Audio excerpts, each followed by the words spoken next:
परम पूज्य श्री साहिब जी, पूजनीय संत समाज, सदगुरु ने कहा है, अमृत वस्तु जाने नहीं, मगन भया सब लोए। कहीं कबीर कामो नहीं, जीवहि मरण न होए। अमृत वस्तु जाने नहीं। लोग अमृत को जानते नहीं, समझते नहीं, मगन हैं विषयों में। लेकिन अगर अमरता पानी है, अमृत को प्राप्त करना है, तो साहब कहते हैं कामो नहीं, कामनाओं का त्याग दो, तो फिर अमृत मिल जाएगा। तुम खुद अमृत स्वरूप ही हो। ये कामनाएं ही अमृतत्व से हमें दूर रखती हैं। कामनाओं को त्याग दें तो जीव ही मरण न होए। तो जीव अपने आप वो अमर है ही, बस अमर आप हूँ, बस अमर कीजिएगा।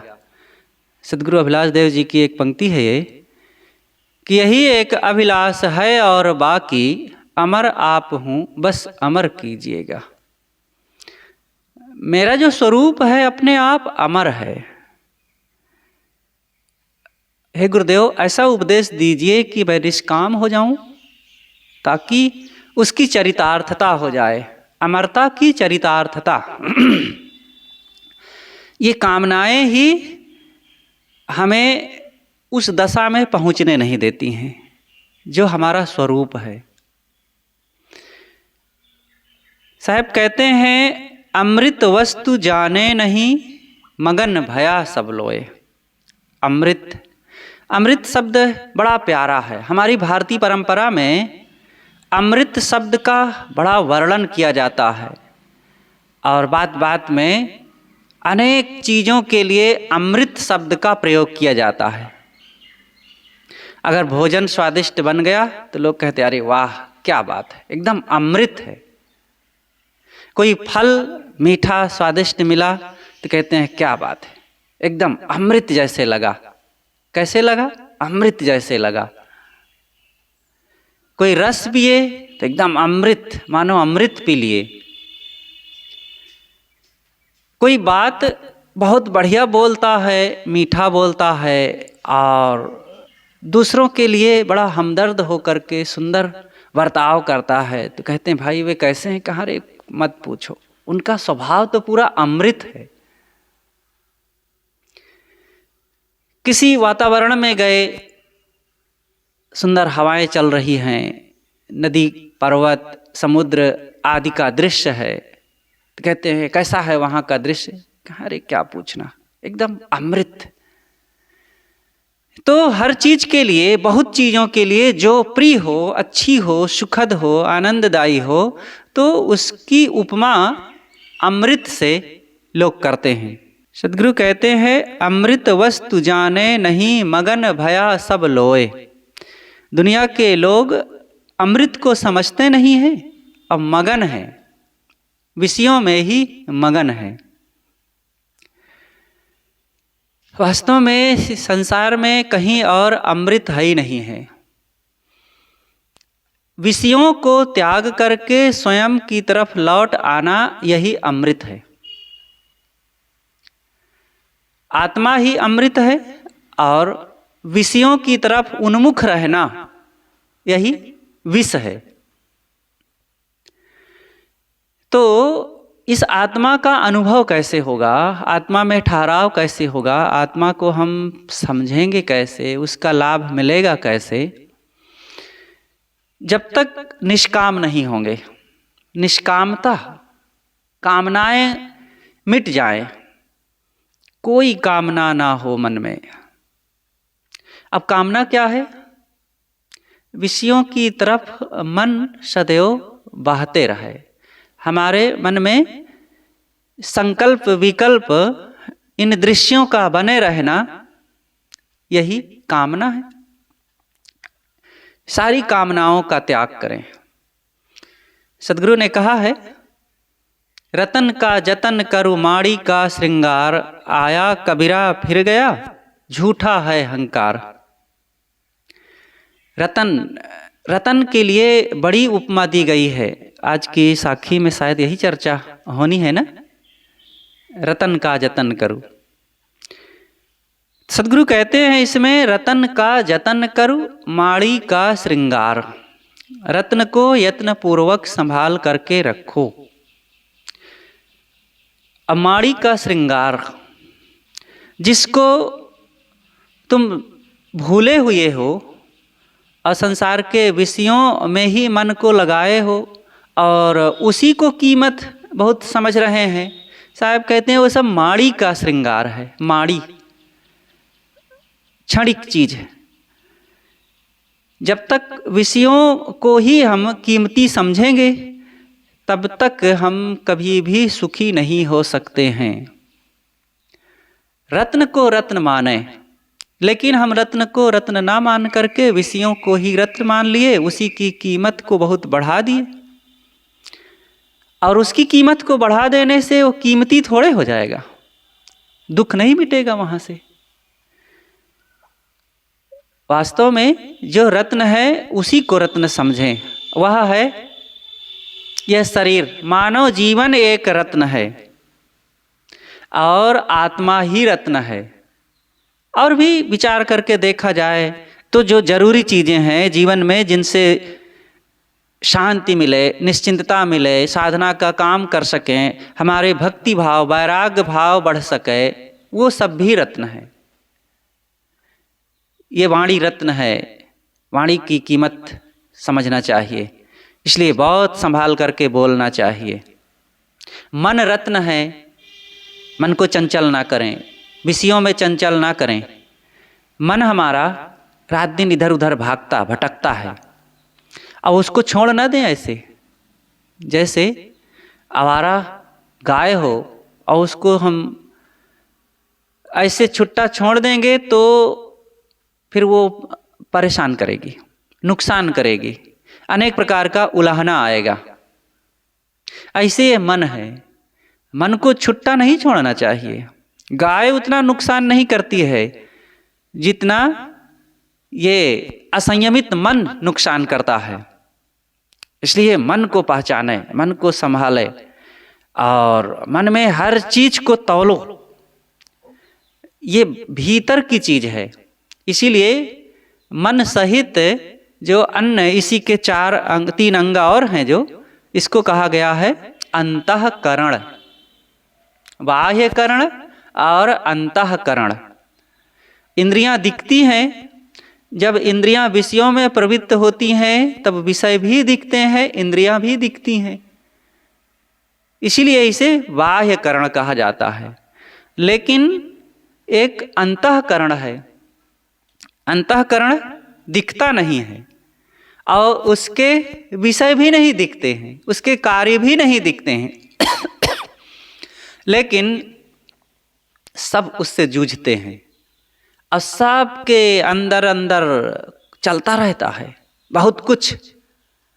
उसका प्रभाव फिर बाहर दिखता है, उसके वाणी में, उसके चेहरे में, उसके स्वभाव में, उसके बर्ताव में और तमाम फिर कार्यों में कालांतर में उसका प्रभाव दिखता है।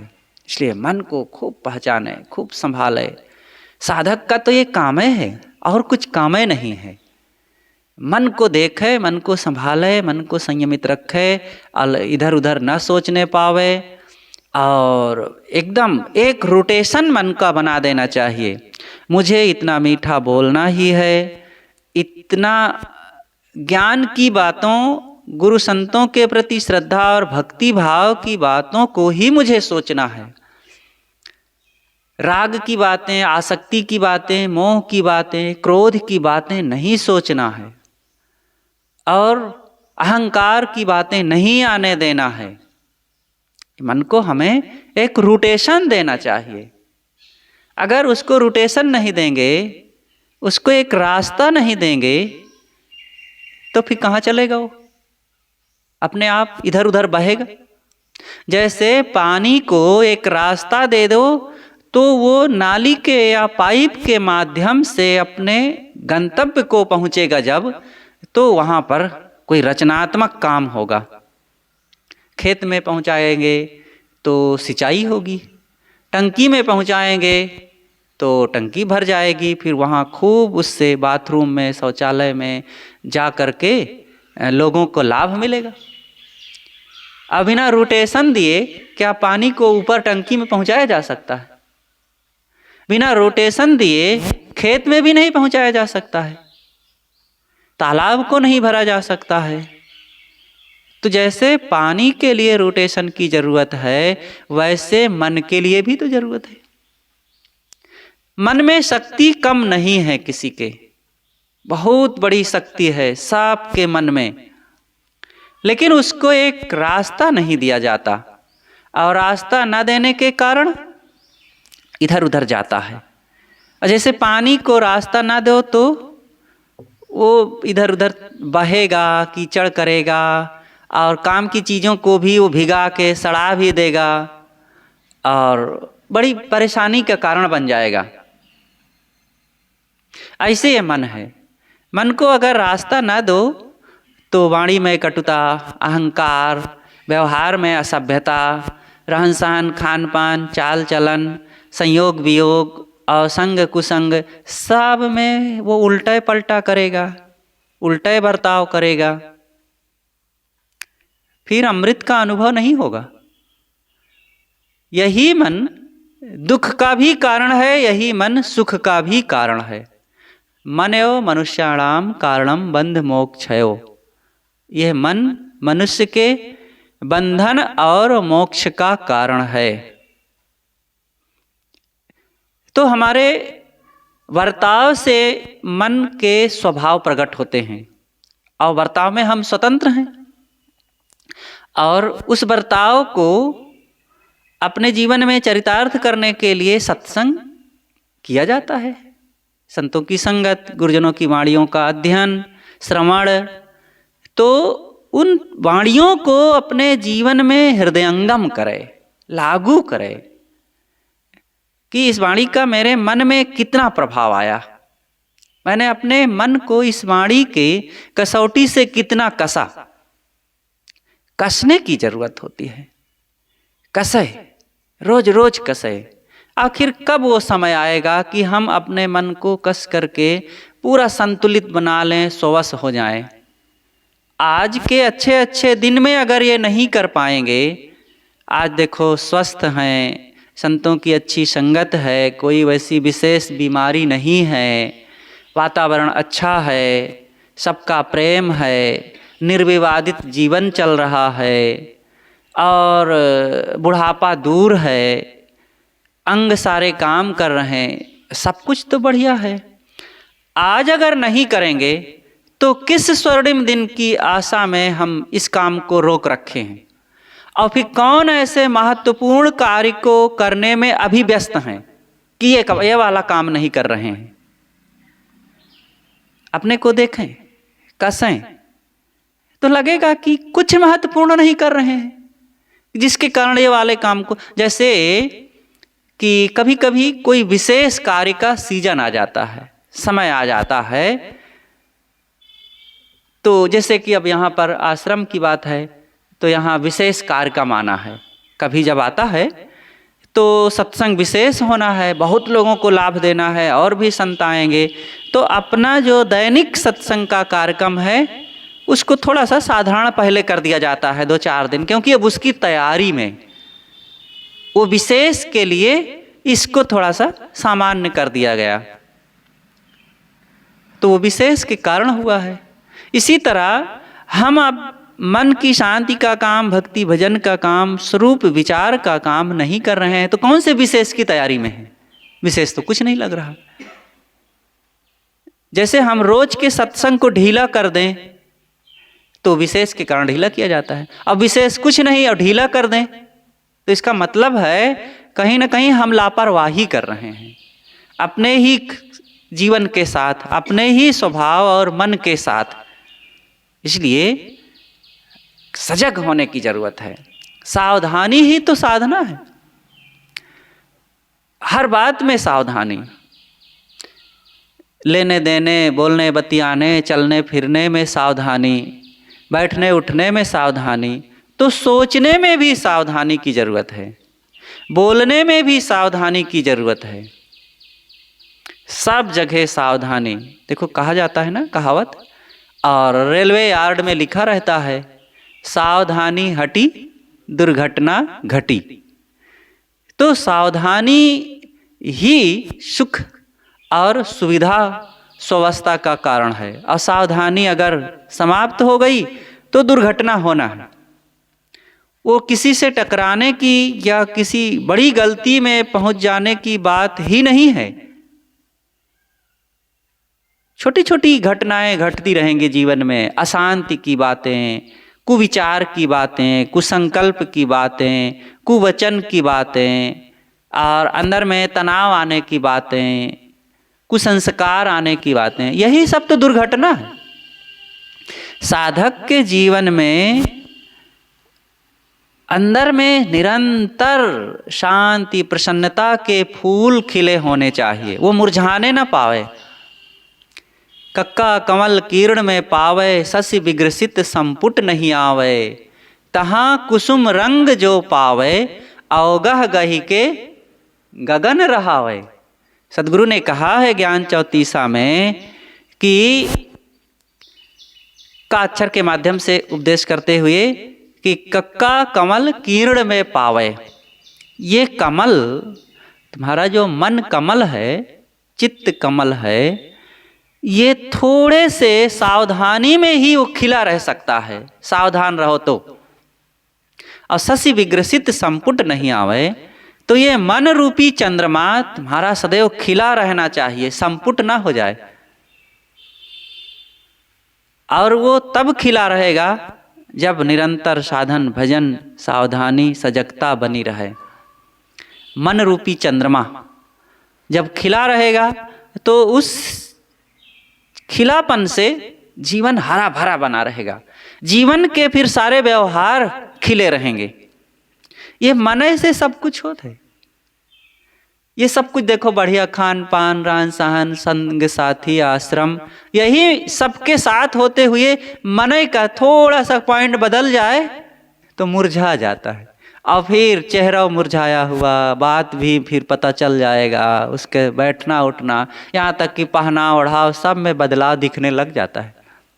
और यही सब दृश्यों में मन खिला है, प्रसन्न है, सकारात्मक सोच है, अच्छे विचार हैं, भाव अच्छे हैं, तो सब कुछ अच्छा रहेगा। ये मन दिखता नहीं है, लेकिन भीतर भीतर बड़ा तेजी से काम करता है। तो इसी को सदगुरु ने कहा है कि अमृत, मन को अमृत बना करके रखो। और जिसका मन अमृत हो गया फिर क्या पूछना। वास्तव में सुंदर स्वभाव ही अमरता की ओर हमें ले चलता है। छत्तीसगढ़ की घटना है, गुरुदेव जी छपोरा नाम के गांव में थे। ये 2000 संभव है 8 की बात है। तो एक कार्यक्रम वहाँ चल रहा था, जो दूसरे दिन 3 दिन का कार्यक्रम था। दूसरे दिन के दूसरी मीटिंग की बात है। गुरुदेव जी संग में जाने वाले थे। सेकंड मीटिंग का स्नान करके आसन पर बैठे थे। इतने में 4 सदस्य जो बुजुर्ग थे आए गुरुजी के पास। मुझसे बताए कि गुरुजी से मिलना है। मैंने कहा ठीक है। गुरुजी से निवेदन किया, कहा बुला लो।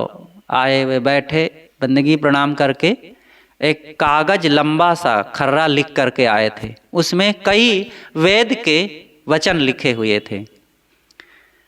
तो उस दिखाए गुरुजी को। गुरुजी समझ गए। कहा महाराज जी और बातें छोड़ दीजिए, ये एक खास श्लोक का अर्थ बता दीजिए। उसका भाव यही था कि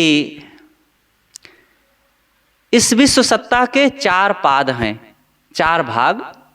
वेद में पाद शब्द से जोड़ा गया है। जैसे विभूति पाद योग दर्शन में भी आया है, विभूति पाद, साधना पाद, और ऐसे। तो वेद में भी ऐसी बात आई कि 4 विश्व सत्ता के 4 अंग हैं, और एक अंग से ये संसार बना हुआ है, और 3 अंग अमृत में समाये हैं। तो वो अंग वो कहाँ है, वो अमृत कहाँ है? एक एक से तो पूरा संसार, ये सूरज चांद ग्रह नक्षत्र धरती आसमान पेड़ पहाड़ नदी झरने समुद्र, ये सब बना हुआ है। और सभी प्राणी एक ही पाद से ये सब कुछ बना हुआ है। और 3 पाद अमृत में समाये हैं, तो वो अमृत कहाँ है? तो गुरुदेव जी ने कहा वो कागज में है। तो कहा क्या महाराज फिर नहीं है वो? तो गुरुदेव जी ने कहा नहीं है। कहा कहाँ है फिर वो? कहा वो आपका स्वरूप ही है अमृत, कहा अनुभव नहीं होता। तब गुरुदेव जी ने कहा कि अनुभव करने के लिए आसक्ति का, मोह का, कामनाओं का त्याग करना पड़ेगा, तब उस अमृत का अनुभव होगा। और उसका त्याग नहीं करेंगे तो केवल कागज में रह जाएगा, पढ़ने सुनने की बात रह जाएगी। तो अमृत कहीं बाहर है नहीं है, अमृत अपना स्वरूप ही है। उसको अनुभव करने के लिए मन इंद्रियों में पूर्ण संयम और कामनाओं के त्याग की जरूरत है। यही बात बिहार की भी है। इस सन 1998 की बात है। हरिद्वार कुंभ मेला के पश्चात गुरुदेव जी बिहार गए और बिहार के असरगंज बाजार में थे।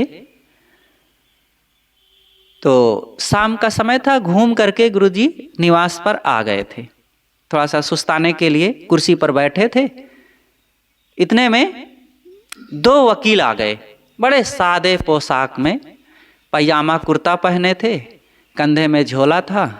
आए, प्रणाम करके बैठ गए और फिर कहते हैं महाराज आप हमारे परोक्ष रूप में गुरु हैं, हमने गुरु मान लिया है। आपके ग्रंथों को हम पढ़ते हैं, आपके विचारों को समझते हैं, जितना बन सकता है उसका आचरण करते हैं, और आप हमारे परोक्ष रूप में गुरुदेव हैं। लेकिन आप जो ग्रंथों में लिखते हैं कि सारे संकल्पों को त्याग करके अपने स्वरूप में, अपनी उस सहज दशा में लीन हो जाएं, इसका अनुभव नहीं होता। तो गुरुदेव जी ने कहा कि आप लोग अपने जीवन के अधिकतम समय को केवल दृश्य प्रपंचों में ही बिता दिया। तो जैसे इतना गुरु जी ने कहा बस बस महाराज बस समझ गए, हमने अपने जीवन में जो करना चाहिए वो किया नहीं, केवल दृश्यों में ही और राग रंग में, दुनियादारी में और घर गृहस्थी बाल बच्चों में ही सारे समय को बिता दिया। साधना में गहराई से उतरे नहीं, तो कैसे उसका अनुभव हो? बड़े तेज थे, बड़े समझदार थे और बहुत कुशल। थोड़ी सी बात गुरुदेव जी ने कहा और वो पकड़ लिए सारी बात कि महाराज हम लोगों ने समय नहीं दिया उतना, और जो करना चाहिए था समय के रहते वो काम किए नहीं, इसलिए अब उसका अनुभव नहीं हो रहा। ग्रंथों में पढ़ लिए और अब उसको हम अनुभव में प्राप्त करना चाहते हैं, तो उसके लिए तो अभ्यास करना पड़ेगा। जो कहना चाहिए था गुरु जी को, खुद सब बातें फिर कह दिए। तो बहुत खुश हुए। फिर गुरु जी से और चर्चाएं हुई। कहे महाराज हम सत्संग में आएंगे, और फिर सत्संग चला 3 दिन का, उसमें आते रहे, सुनते रहे, बहुत खुश थे। तो इसी प्रकार जीवन का समय हमारा बीता जा रहा है, और ये शांति कल्याण स्वरूप स्थिति, जीवन मुक्ति, विदेह मुक्ति कहीं हमारे जीवन में शब्दों तक ही ना रह जाए। हर साधक को इस बात को सोचना चाहिए, ये केवल कहने सुनने तक ही ना रह जाए कहीं। अगर कहने सुनने तक ही रह गया तो क्या किए हम? ये जीवन हमारा जिस साधुता के मार्ग में आए, गुरु संतों की शरण में आए और इस भेष को अपनाए और पूरा जीवन इसी तरफ लगाए दे रहे हैं, और फिर भी काम ना हो। देखो कोई व्यवहारिक क्षेत्र में काम करता है, कोई बच्चा जब 10-12 साल 15 साल ही पढ़ता है तो अगर उसको कोई नौकरी अच्छी ना मिली तो वो कहता है कि मेरी सारी पढ़ाई बेकार हो गई, अफसोस होता है उसे। कोई किसान किसानी करता है 4 महीना, अंतिम में फसल खराब हो गई तो बहुत उसे अफसोस होता है। कोई व्यापारी व्यापार करता है, खूब धन लगाया, मेहनत भी किया, लेकिन अगर अपेक्षित लाभ ना हुआ तो उसको भी अफसोस होता है। ऐसे और भी कोई चीज को ले लो, जिन जिन कार्यों को व्यवहारिक क्षेत्र में किया जाता है और अपेक्षित सफलता ना मिली तो लोगों को कितना अफसोस होता है, और फिर अपने ही किए हुए कार्यों का सिंहावलोकन वे करते हैं कि किन कारणों से ये चीज नहीं सफल हुआ। और हम अपने जीवन का लंबा समय बिताते चले जा रहे हैं, दिन पर दिन बीतते जा रहे हैं, अगर अपेक्षित लाभ ना मिला तो फिर अफसोस कर रहे हैं कि नहीं? अफसोस करना चाहिए। अब अफसोस करने का फायदा क्या होगा? अफसोस करने का मतलब यह होना चाहिए कि हम उसको तुरंत सुधार करें, बदलाव करें। अब अफसोस करके केवल मुंह लटका के बैठ जाएं और काम को छोड़ दें, या शिकायत करने लग जाएं अमुक अमुक की, ये कोई बात तो ना हुई। बाहर के चाहे किसानी हो, व्यापार हो, वकालत हो या और भी कोई कार्य हो तो बहुतों के सहयोग से होता है। लोगों के सहयोग, पदार्थों के सहयोग, प्राणियों के सहयोग, मौसम के, प्रकृति के सहयोग से होता है। तो मौसम न साथ दिया, लोग भी साथ ना दिए, या वो प्राणी पदार्थ उस ढंग से ना मिले तो हो सकता है वहाँ ना लाभ हो। तो वहाँ पर संभव है पूरी तरह से कि कई बार बिगड़ जाता है। लेकिन ये मन की साधना का काम और आत्म स्वस्थता का काम, शांति का काम, ये तो पूरी तरह से अपने ऊपर ही निर्भर है ना।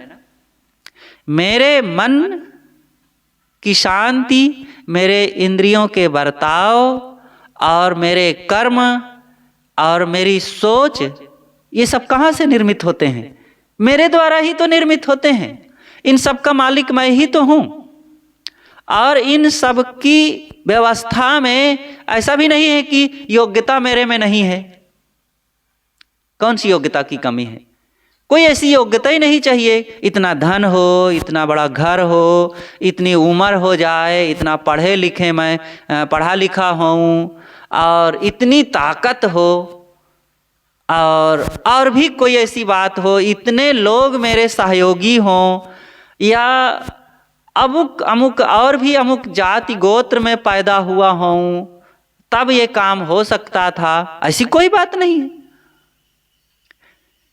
एक सदगुरु कबीर साहब पर दृष्टि डाल लेने मात्र से ही सारी संभावनाएं खुल जाती हैं हमारी साधना की। हमारे जो परमाचार्य सदगुरु कबीर देव हैं, दूसरे लोग उनको संत शिरोमणि कहते हैं, हम लोग सदगुरु कहते हैं। तो उन पर ही दृष्टि डाल लें। वे किस राजा के लड़के थे, किस ब्राह्मण खानदान में पैदा हुए हैं, कितना पढ़े लिखे थे, कितना धनवान उनका जहाँ पालन पोषण हुआ वे लोग थे, और किस बिल्डिंग में, किस विश्वविद्यालय में पढ़े हैं। कोई ऐसी बात नहीं थी उनके पास। कोई राजाश्रय भी उनको प्राप्त नहीं था। कोई बड़े पहुंचे हुए लोगों का सहयोग भी उनके पास नहीं था। अपने बल से, अपने पुरुषार्थ से, अपनी साधना, संयम, त्याग और वैराग्य की शक्ति से इतना ऊपर उठ गए, इतना ऊंचे चले गए और इतना कमाल कर डाले कि क्या बात है, कल्पना नहीं किया जा सकता, इतना वो आगे चले गए। और हम लोगों को सारा सहयोग है, सारी व्यवस्था है, लेकिन काम नहीं कर रहे हैं। काम करें तो काम हो भी, इसलिए करना चाहिए। ऐसा नहीं कि कुछ लाभ नहीं है। इन संतों की शरण में आने का और गुरुदेव संतों के इन विचारों को समझने, अपनाने, निरंतर के सत्संग का लाभ है। ऐसा बिल्कुल नहीं कह सकते हैं कि बिल्कुल लाभ ही नहीं है। अरे बड़ी स्वस्थता, स्वतंत्रता, निश्चिंतता, निर्भयता, अंधविश्वास का त्याग और गलत रहन सहन, खान पान, चाल चलन, इस सब का तो त्याग है। कितने आडंबरों से बच करके बड़ी निश्चिंतता की जिंदगी बीत रही है, लेकिन इतना ही पर्याप्त नहीं, और काम अभी बाकी है। पूर्ण स्वरूप स्थिति वाला काम, मन का निर्ग्रंथ हो जाने वाला काम, और इस मन का भेदन करने का काम जब किया जाए तब होगा। इसलिए इस मन के पर्दे को फाड़ना भी सबका काम है, सबकी जिम्मेदारी है। भिद्यते हृदय ग्रंथिश्छिद्यन्ते सर्व संशयाः क्षीयन्ते चास्य कर्माणि तस्मिन् दृष्टे परावरे। जिसने हृदय की ग्रंथियों को भेद दिया। हृदय की ग्रंथियां, वो ग्रंथियां कौन है? राग, आसक्ति, मोह के ये ग्रंथि हैं। मोह की ग्रंथि न टूटे, बिन सत्संग कुमति नहीं छूटी। उसी में तो आया है ना कि मोह की ग्रंथि नहीं टूट रही है, तोड़ें। उसी को ऋषि उस भाषा में कहते हैं भिद्यते हृदय ग्रंथिस छिद्यन्ते सर्व संशयाः। और सारे संदेहों को छीण कर दो, नष्ट कर दो। संदेह होता है बुढ़ापा में क्या होगा, और संदेह होता है कि मैं अविनाशी हूं कि नाशवान हूं, शरीर हूं कि शरीर से अलग हूं, और पूरी तरह से मैं साधना इस जीवन में कर पाऊंगा कि अगले जन्म में होगा, और पूर्ण रहनी अपना पाऊंगा कि ऐसे ही हो पाए चला जाएगा जीवन। पूर्ण मन इंद्रियों की स्वस्थता, काम क्रोध लोभ मोह का त्याग होता है कि केवल कहने सुनने की बात है, यह एक संदेह होता है। कमजोर मन में, अधूरे मन में संदेह होता है। संदेह करने की जरूरत नहीं है, होता है, होता है। अरे कमजोर मन में एक बीड़ी पीने वाला तो बीड़ी को त्यागने में भी संदेह करता है। अरे अब बीड़ी को कहीं त्यागा भी जा सकता है, लेकिन त्याग होता है कि नहीं? तंबाकू खाने वाला के मन में होता है, कई लोग तो कह भी देते हैं अरे साहब रोटी मत दो, लेकिन तंबाकू तो हमको खाना ही पड़ेगा, ये अब शरीर के साथ ही छूटेगा। लेकिन वही व्यक्ति संकल्प कर लिया, निश्चय कर लिया तो छूटता है, छूट जाता है। अरे जिन लोगों से, जिन प्राणी पदार्थों से इतना राग अनुराग था, इनको कैसे छोड़ा जा सकता है? समय अपने आप छुड़ा देता है, अपने आप ही वो व्यक्ति हमारे नजरों से उतना अब मूल्यवान नहीं रह जाते हैं। तो देखो ये सब कुछ छूटने की चीज है। संसार में कोई ऐसी चीज नहीं, कोई ऐसा व्यक्ति, वस्तु, स्थान, परिस्थिति और भाव कुभाव, कोई ऐसी चीज नहीं है जिसको न छोड़ा जा सके। सब कुछ छूटता है। तो फिर मैं अपने स्वरूप को काहे छोड़े हूं? स्वरूप नहीं छूटता है। इसलिए स्वरूप को मजबूत करो, स्वरूप की आसक्ति, स्वरूप की दृढ़ता। तो जब तक इस भाव को नहीं मजबूत किया जाएगा तो ये संकल्प विकल्प की कमजोरी बनी रहेगी। क्षीयन्ते चास्य कर्माणि तस्मिन् दृष्टे परा। और सारे कर्म जो सांसारिकता के कर्म हैं, राग के कर्म हैं, इनको भी छीण कर दे, तब फिर पार, आर पार को देख लेता है। तस्मिन् दृष्टे परावरे, तब आर पार को। आर पार का मतलब ये दैहिक भाव और देहातीत भाव, व्यवहार और परमार्थ, ये लौकिक जीवन और पारलौकिक आत्मिक जीवन को, ये क्षणिक जीवन और शाश्वत जीवन को, दोनों को फिर वो देख लेता है। इसलिए उस ऊंचाई पर पहुंचने की जरूरत है। और आज पूरी तरह से संभव है। और सब जो छोड़ने की चीज है, उसके जो जितना दृश्यों को छोड़ा जा सके उन दृश्य प्रपंचों को छोड़ें, और जितना न छोड़ा जा सके दृश्य प्रपंचों को, क्योंकि जीवन व्यवहार में उसकी जरूरत भी है, तो उसके राग को छोड़ें। भोजन को नहीं छोड़ा जा सकता, लेकिन भोजन को ग्रहण करते हुए भी भोजन की आसक्ति को छोड़ें। कपड़ा नहीं छोड़ा जा सकता, तो कपड़े की आसक्ति को छोड़ें।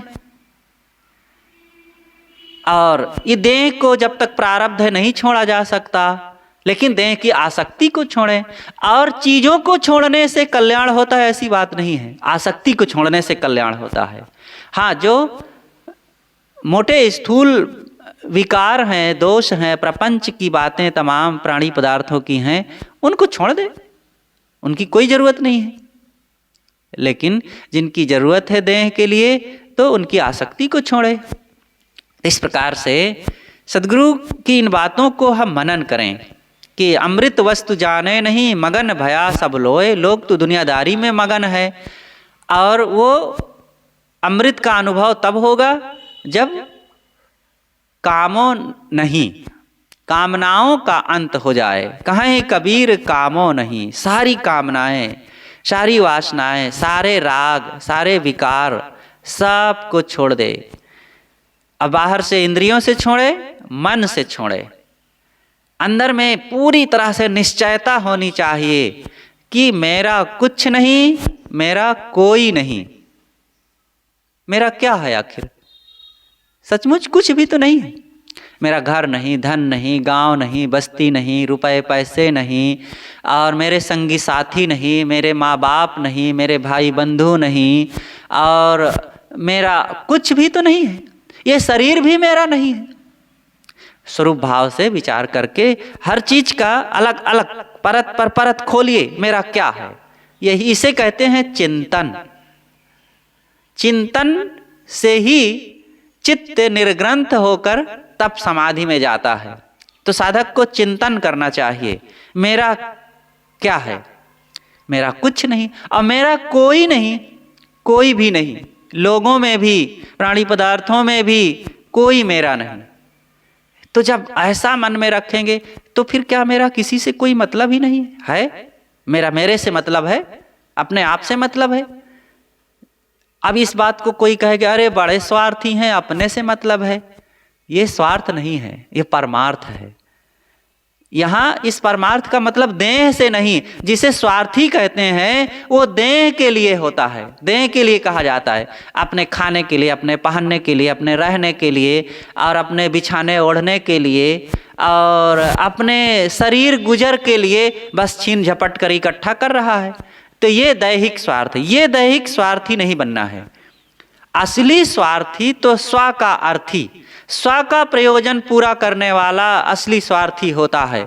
और वो स्व है अपना निज स्वरूप आत्मा, और निज स्वरूप आत्मा का कल्याण जैसे हो वह प्रयोजन पूरा करे, और वो निष्कामता से होगा। तो ये असली स्वार्थी होने की बात है।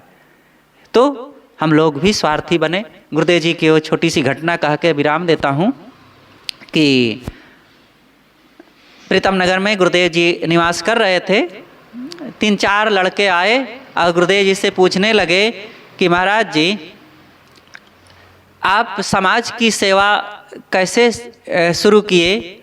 हम भी समाज की सेवा करना चाहते हैं, तो कैसे करें? गुरुदेव जी ने कहा कि मैं समाज की सेवा नहीं करता हूँ, मैं अपनी सेवा कर रहा हूँ। तो उन्होंने कहा कि महाराज आप तो इतनी बड़ी सेवा कर रहे हैं, आश्रम है, समाज है, लोग हैं। कहें बेटा अपनी सेवा है।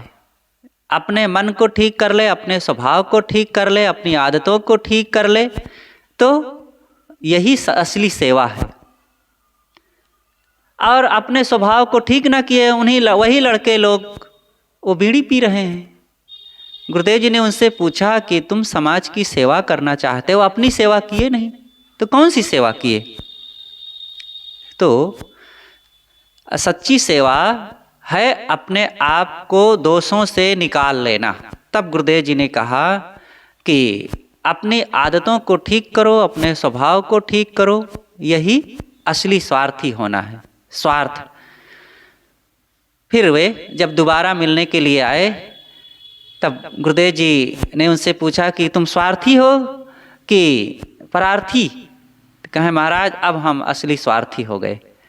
असली स्वार्थी बनने का मतलब है सारे विकारों को त्याग करके स्वरूप में लौट आना। ये असली स्वार्थी होना है। सारे राग को, सारे मोह को छोड़ देना ही असली स्वार्थी होने की बात है। बस अपनी बातों को यहीं पर समाप्त करते हैं। सदगुरु का जो वचन है कि अमृत वस्तु जाने नहीं, मगन भया सब लोए, कहीं कबीर कामो नहीं, जीव ही मरण न होए। कि अमृत वस्तु को लोग समझते नहीं है, दुनिया की चीज़ों में खोज रहे हैं, भोगों में खोज रहे हैं, लेकिन वो वहाँ है नहीं। वस्तुतः वह है सारी कामनाओं के त्याग में, सारी वासनाओं के त्याग में और अपने स्वरूप के ठहराव में। इसलिए हम लोग उस अमृत वस्तु को पाने के लिए सब तरफ से सिमट करके अपने आप में लौटना ही उस अमरता को पाना है। बोलिए सद्गुरुदेव की जय।